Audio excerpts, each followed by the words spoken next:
right, hello everyone. I am Nicole. I'm Spencer Voltz. I'm Jenna. And I'm Amanda.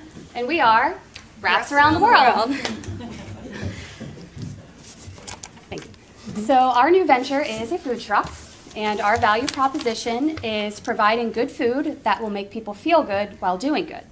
And we will accomplish this through environmental sustainability, humanitarian contributions, and having a very health-conscious menu. So our business is convenient for people who want to follow a diet-friendly, fresh, and cheap meal on the go. We feel that our prices are affordable between $5 and $10 and that's competitive. We want to raise public awareness for sustainability, and we feel that our model shows that. Our menu will consist of some common wrap options as well as some specialty options. These will be vegetarian, gluten-free, and vegan options, as well as an international dish which we will serve from another country. Our target market is college students. We're going to start local, and then we hope to franchise to other college campuses. We also want to focus on people who have dietary restrictions, like I said, gluten intolerance, vegetarian, lactose intolerance. Feel that a lot of other restaurants around the area don't really offer these as much. Also, people who are health conscious, we plan on getting our fruits and vegetables from local farmers, and then also people who are environmentally minded will like our business model. So while many rural places such as urban places such as Pittsburgh have a lot of food trucks, generally up north and with some of the universities in Western Pennsylvania don't really have them. A lot of the food places that surround the campuses have a small variety of specialty foods, so we thought tapping into that market would increase our demand overall. Because we can move the truck on or off campus, it would provide convenience for students, whether they're walking from class or their residencies. And students nowadays generally prefer to eat more healthier options, and unlike previous generations, they're stepping away from fast food.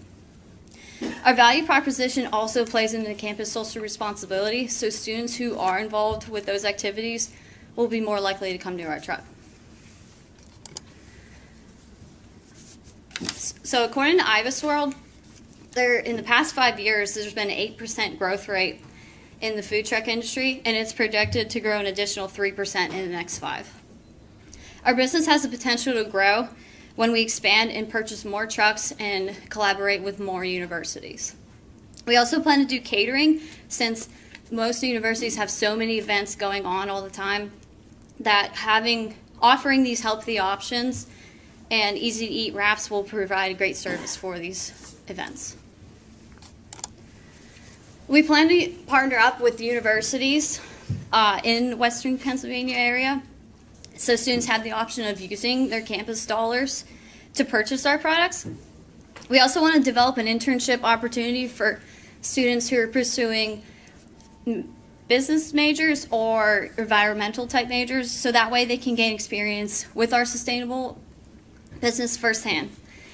We also plan to partner up with Freedom Farms to attain fresh, seasonal produce and provide locally grown foods to our consumers.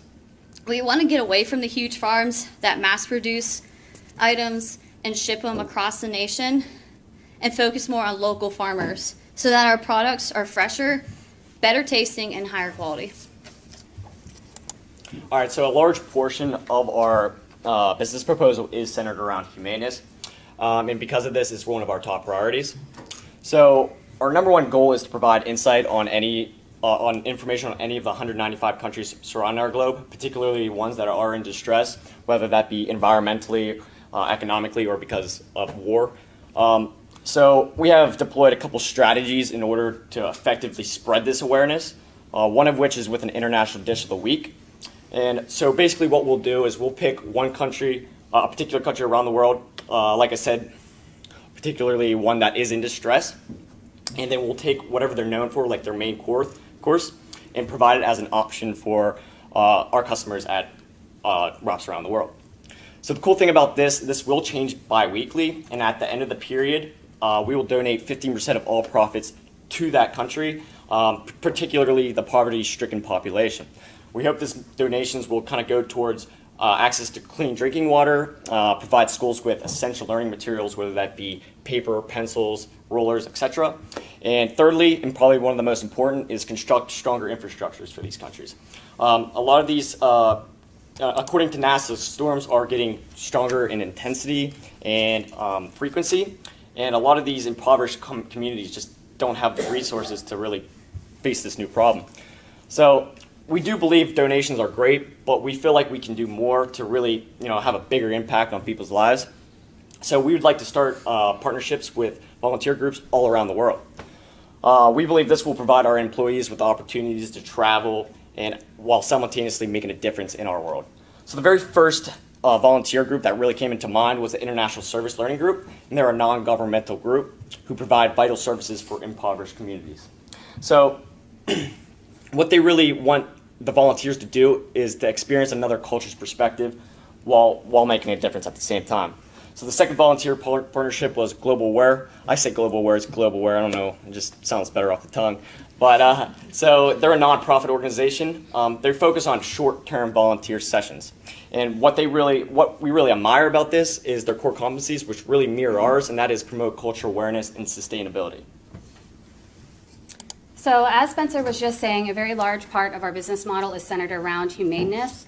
Another large part is also about environmental sustainability, and we also feel that being environmentally sustainable is in of itself a humanitarian aspect, as we all share this planet, so it is all of our responsibility to take care of it. And we do this in large part because of our plant-based menu. It really helps mitigate some of the methane that is put into the atmosphere with livestock.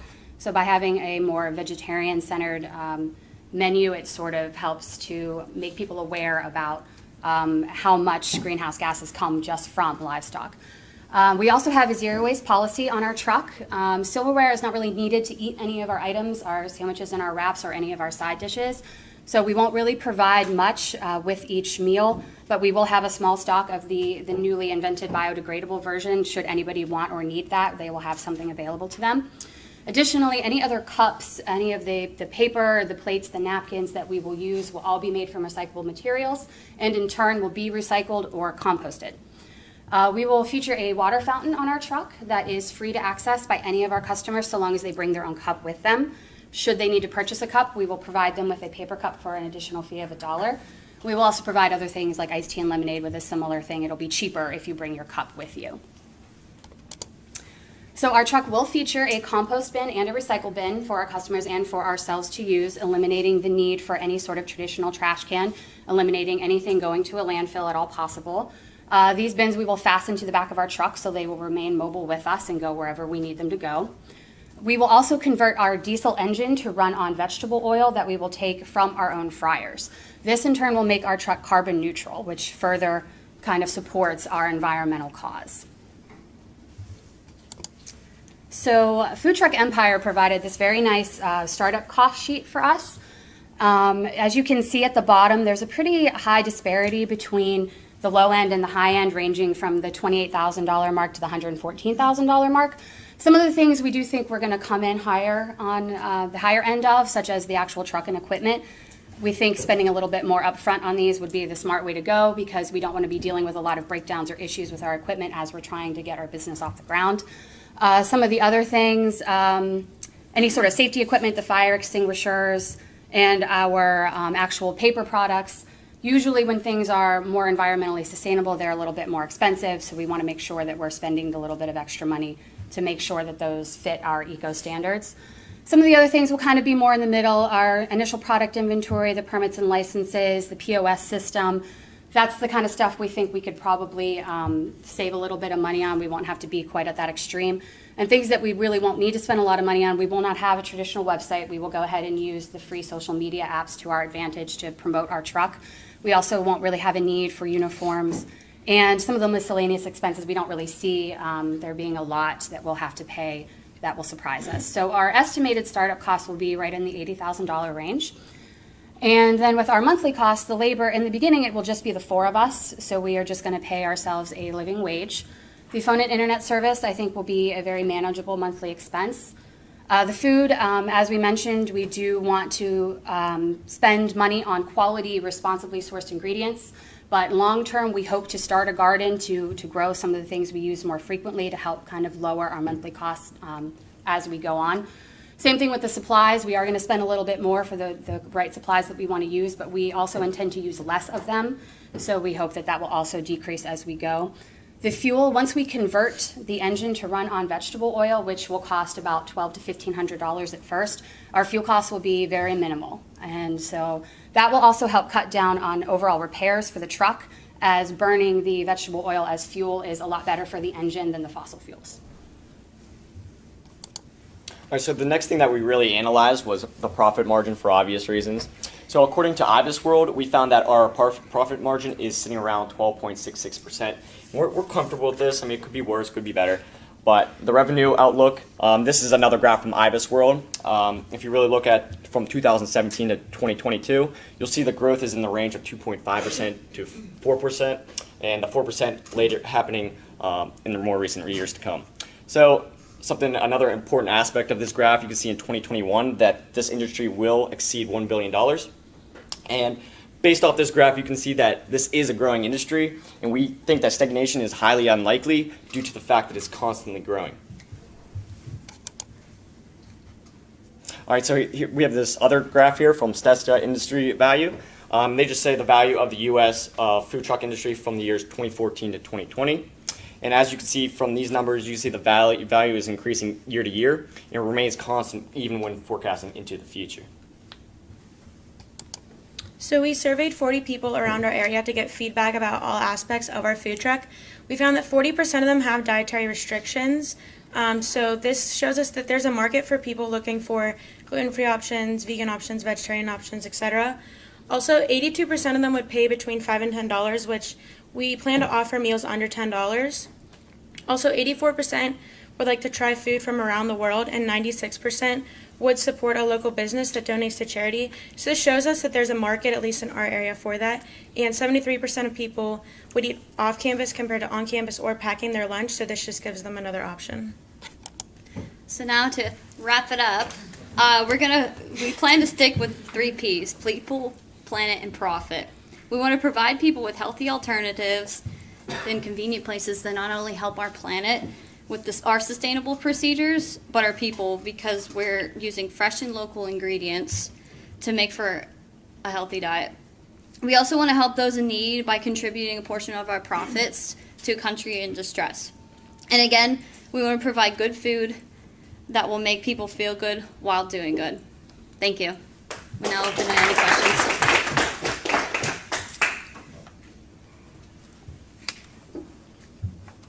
So thank you, that was very interesting. So did you do any kind of a budget or a business model for your truck itself? Were you factored in, some of the statistics you give are sort of for the entire food truck industry. Mm-hmm.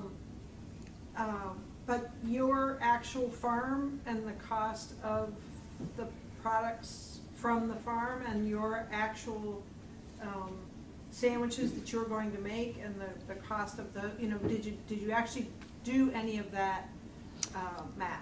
Well, we didn't reach out to Freedom Farms, which would be our primary source of our ingredients in the beginning. But a lot of the research that we were doing, because we were just kind of doing an overall of the industry to begin with, was that with food trucks, you need to keep the menu small, and you need to make sure that all of your ingredients work in the variety of the dishes to help keep your food costs down. And that's where we kind of came up with the number that we could sell our sandwiches and our wraps for under $10, because a lot of our ingredients will work for a lot of our dishes. So we'll really be maximizing our food costs in that respect. But in terms of actual numbers, we didn't really get that far into it yet. Could you talk to me a little bit more about your Alliance Network and the role that campus food service plays in that? Anyone want to field that one? Can you repeat the question, please? Talk to us a little bit more about your Alliance Network, the partners and stakeholders that are part of this ecosystem, and then also specifically, what's the role of campus food service in that? Well, campus food service itself won't really be that much of a part of it. The main thing with the campus partnership is to make sure that our system is compatible with the campus dollars. Some of the students have different meal plans and different flex dollars or campus-specific dollars that other businesses accept, so that if it is a student that lives away from home and their parents are kind of providing most of their meal plan or their meals and they're putting money on that card for them, they don't need cash or they don't need money in their bank account to be able to come shop at our truck. So that's mostly where that is. And in terms of the internship, that's something kind of long-term that we could partner with. We do have things on our campus that are into sustainable entrepreneurship. We could work with them to open up a slot for an internship to have a student come work with us and see what it's like to work in a business environment that is geared towards sustainability. How are you going to make sure your food is really good? I fancy myself a pretty good cook, so that's, I mean, I guess trial and error. We could sample things out, get some feedback, see what people are responding to, how they like Yeah, it. I mean, that is going to be difficult, especially like these international dishes that we're going to offer. It is going to be tough to really, get the original recipe and actually do it right. So that is going to be an issue that we are going to face. So. But we feel that when people like see these interesting dishes, they'll be more willing to try them just to say they tried them. Yeah.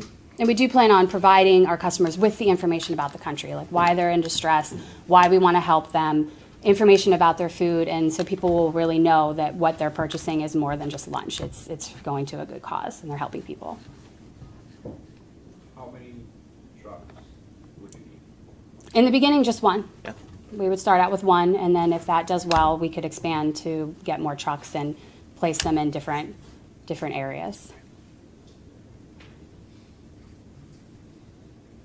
No other questions?